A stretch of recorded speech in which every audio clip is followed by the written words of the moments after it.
Hey guys, welcome to our channel or welcome back to our channel. We are the Mile High Property Sisters. This is Hallie and I'm Lauren. Today we are going to talk to you about 3 negatives to living in the suburbs.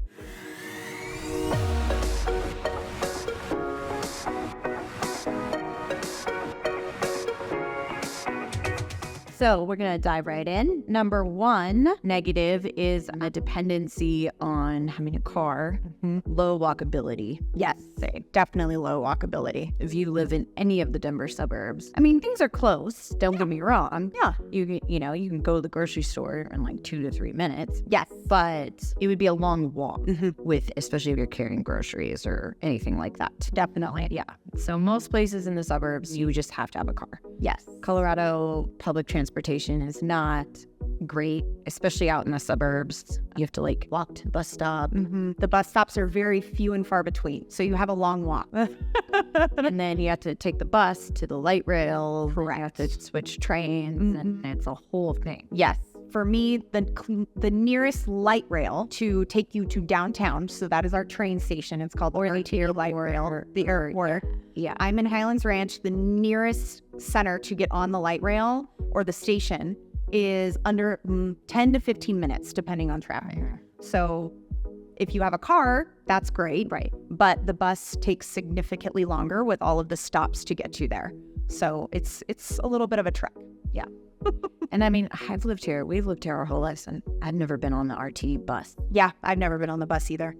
Yeah, we do ride the light rail downtown. It's a good way to get from the suburbs to downtown. Absolutely. For big Broncos game events or concerts or things, we can save on parking. Parking can be madness, $60 to $70. Yeah, saves the traffic. Yep. But as far as a daily commute, it could be tedious. Yeah. And I know people that do it. I have a friend who does it. Yeah. I think she's crazy. Yeah. But it's not doable. But there is a big dependency on cars. There really is. You have to have a car to get around. And then with our climate here and it being cold, you don't want to go to a restaurant. You're not walking to a restaurant from your house in the middle of winter. Having a car really does. Yeah, you're not riding your bike. There's snow. It could be treacherous. Yes. You could get a fat tire. Some people ride their fat tires around in the snow. That's true. Seems like a lot of work. You could do it. Totally can do it. There's some extreme athletes. There is. Hey, what kind of extreme athletes? And even I don't want to. Yeah. I like having a car. Yeah, so you got to have a car. You're not walking. Yeah, you're not walking. There is Uber. Sometimes Ubers in the suburbs, though, it can be like a 15-minute wait, though. Yes.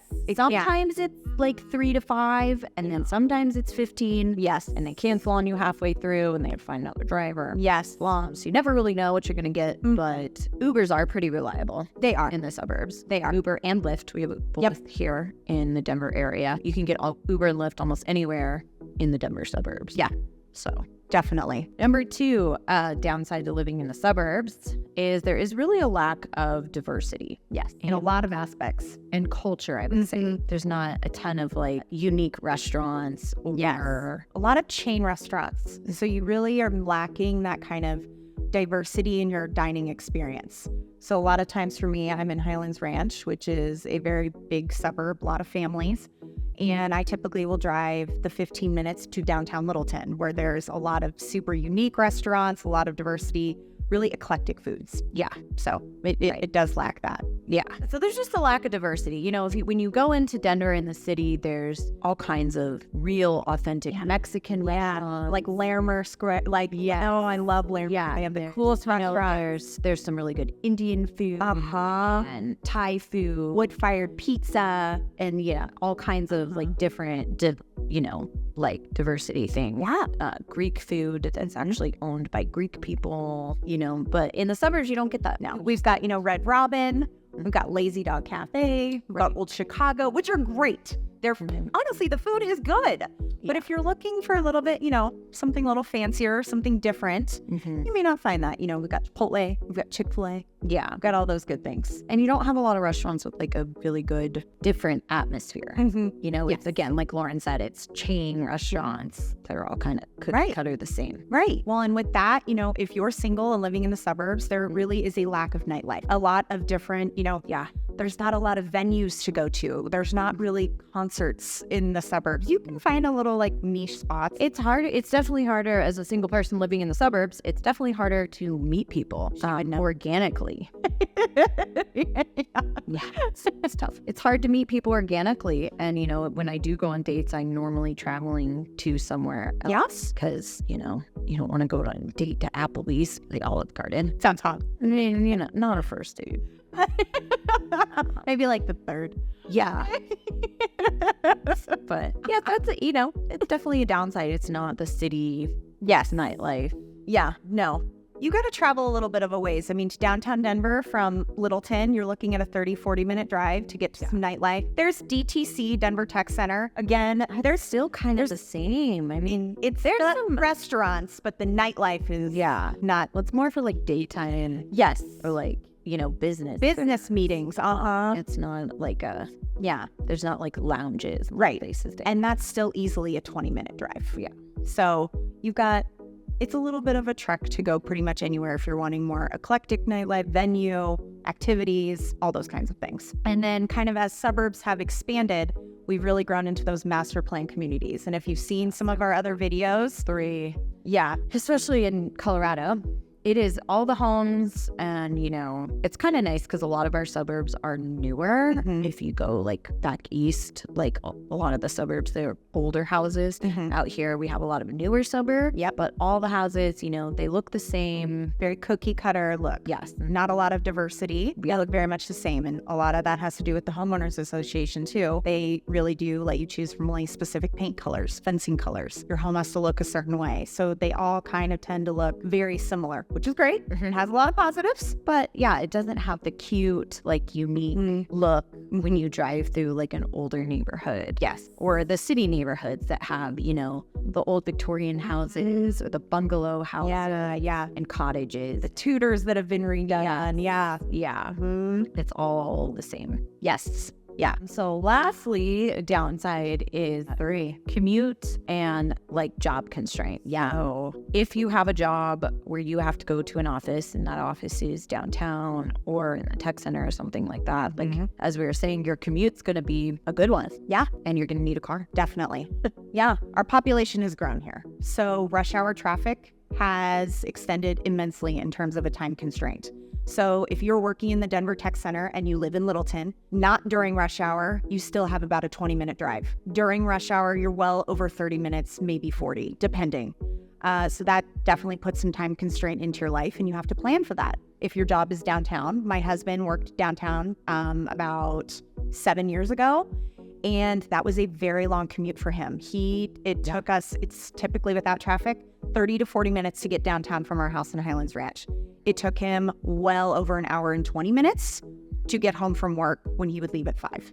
Yeah. So there is a commute and there is a time constraint. Thankfully, there's a lot of people that can work from home right now. Right. But if you are going into the office or part remote. Yes. Yeah. Yep. It can work for that, but be aware that if you have to go to downtown, or even if you have a job that's on the other side of the cities, Denver's in the middle, right? And the Denver suburbs like go around it. Yep. But if you live up in Thornton, which is up north, and you have to drive to Centennial or even Aurora, it's going to be getting through the city is ridiculous. Yeah, definitely. What do you think it would take to get from like through the city? Oh my gosh, I don't even know. A long time.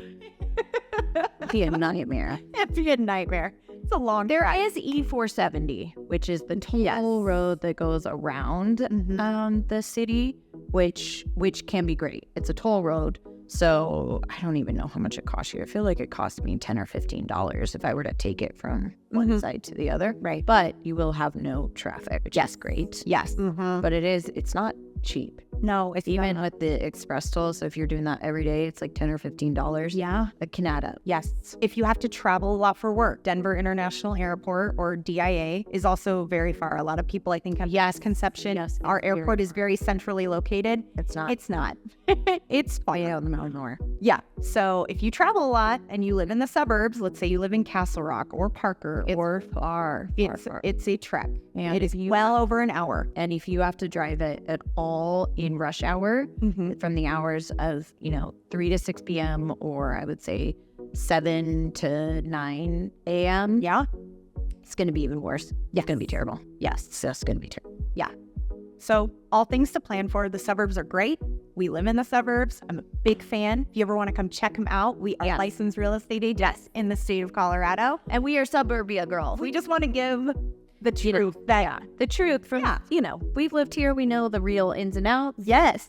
Just so you know and can make the best decision for you. Right. If you're house hunting or wanting to start a family or just the suburbs are calling your name, we'd love to come show you, or come and meet us and we'd love to come show you. You're around. We'll tell you all the different neighborhoods and all the real pros and cons. Yeah. So give us a call and please hit that subscribe button. We do put out new videos every week about Denver and the surrounding areas. Yes. Anything you need to know. Yeah.